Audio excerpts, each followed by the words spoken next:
I would like to bring up the case of Mr. Akbari. As I understand it, and I don't know this gentleman, he simply wrote us an email. But as I understand it, he purchased this property expecting to make it his home. He's not a speculator. He's not investing in multiple properties. He's not seeking to subdivide, investment property for any other purpose other than building his home. And he's put his own life savings into building, buying a home as any of us would do. And as I understand it, at the time he purchased the home, DEP told him that it would be eligible for sewer. Is that not right? No, that's not right. Our records show that no one inquired with DEP about this particular property. The property owner did discuss it with WSSC, and WSSC had said that they could provide service.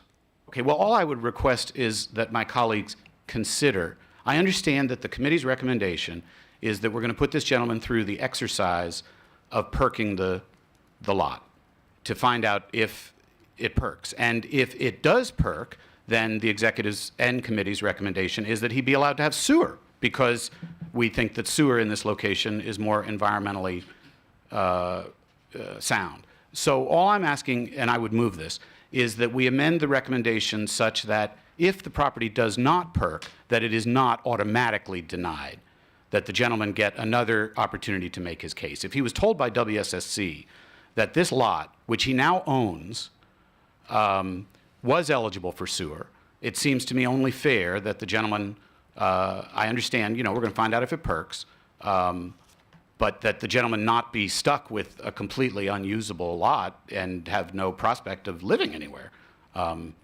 given the information he got from WSSC. So I would simply move that the determination if the lot does not perk is not a final determination, and I make that motion. All right, council member has moved. What was the language that you would provide? So maybe staff can help me with, you understand the intent of my motion. What it says here on page circle 13 at the top is that the applicant's inability to satisfy these requirements will result in a final action that denies this request. He purchased this property, he was told. I understand that, but Right. I'm just looking at the language on the page one. We need to say something a little bit more constrained. So, you need to say. Approval conditioned upon Approval is what subdivision you're of a buildable lot, but then let him make his case again if the ground doesn't perk. It shouldn't be a final determination. Staff can help in how do we describe that? Perhaps, if DEP could suggest that they notify the council at the conclusion of this issue before DEP makes a final determination of that condition. And that that it would come before the council. Right, that's what I mean. But yeah. DEP would have to assess whether the conditions were met or not, in this case the septic, which is a yes-no kind of issue. Once that's notified to us, then I guess the council could take it up before DEP made a final assessment. But If this is the language that the council wants to adopt, my suggestion would be to simply remove the language that says it's an automatic denial. Yes. And replace it with the case shall come back to the council for reconsideration. Yes, that would be my motion, yes.